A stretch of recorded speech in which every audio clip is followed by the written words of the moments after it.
हदीस पाक में पेश करना चाह रहा हूं। सरकार दो आलम नूर मुजस्सम शफी मुआज़्ज़म सल्लल्लाहु अलैहि वसल्लम ने फरमाया, हज़रत अनस बिन मालिक रज़ी अल्लाह तआला अन्हु से मरवी है, करीम आका अलैहिस्सलातु वस्सलाम ने फरमाया कि इन्ना लिल्लाहि अहलीना मिनन नास, लोगों में कुछ अल्लाह वाले होते हैं।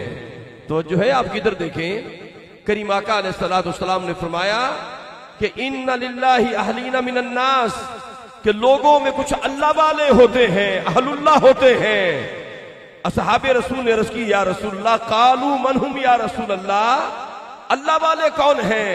तो करीम आका ने फरमाया, काल अहलुल कुरान, फरमाया कुरान पढ़ने वाले अल्लाह वाले हैं। फरमाया हुम अहलुल्लाह व खासतुहू, फरमाया जो कुरान पढ़ता है वो अल्लाह का मुकर्रब बंदा बन जाता है। हजरत कतादा फरमाया करते थे, उमरू बिही कुलूबकुम वामरू बिही बुयूतकुम, फरमाया अपने दिलों को और अपने घरों को सजाना चाहते हो तो कुरान से ताल्लुक जोड़ लो। जो अपने घरों को आबाद करना चाहता है, करीम आका ने फरमाया, लैसा फी जौफिही शैउन मिनल कुरानी कल बैतिल खारिब, फरमाया जिस घर में, जिस सीने में कुरान का कोई हिस्सा नहीं है वो वीरान घर की तरह है।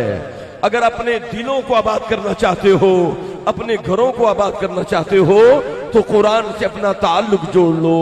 और मैं कहा करता हूं कि कुरान की रोशनी है बयाने रसूल में, कुरान की रोशनी है बयाने रसूल में, अल्लाह बोलता है जुबाने रसूल में। और सोचा कि जरा देखें कुरान में क्या है, सोचा कि जरा देखें कुरान में क्या है। जब देखा तो हर लफ्ज मोहम्मद की सना है, क्योंकि सब सलातीन आलम अपनी जगह है, मदीने का सुल्तान अपनी जगह है, बदलती रही आसमानी किताबें, मोहम्मद का कुरान अपनी जगह है। इन्ना नहनु नज़्ज़लना ज़िक्र व इन्ना लहू लहाफ़िज़ून, फरमाया इस कुरान को उतारने वाले भी हम हैं, इसके मुहाफ़िज़ भी हम हैं।